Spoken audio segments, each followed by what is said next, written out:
અને સમૂહ લગ્નમાં અમે 11 જોડા જ રાખવાના છે. કઈ વર્ષે જે આપણે ગત સમૂહ લગ્નમાં આપણે 9 જોડા રાખ્યા હતા.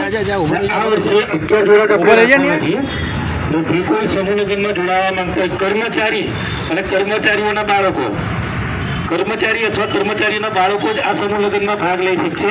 એટલે જે પણ કોઈ કર્મચારી અથવા ગત વર્ષે આપણે ફક્ત ને ફક્ત ચોથા વર્ગના કર્મચારીઓ માટે જ આ સમૂહ લગ્ન રાખવામાં આવ્યા હતા.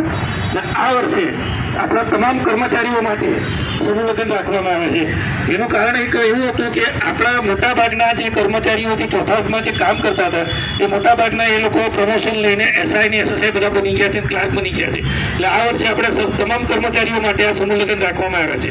એટલે જે પણ કોઈ કર્મચારી સમૂહ લગ્નમાં જોડાવા માંગતા તો વહેલી તકે અહીંયા આપણે સિંગલપુર વાળી ઓફિસ અમારી યુનિયનની છે ત્યાં વહેલી તકે ફોર્મ આવીને લઈ જજો અને ફોર્મ ભરી દેજો.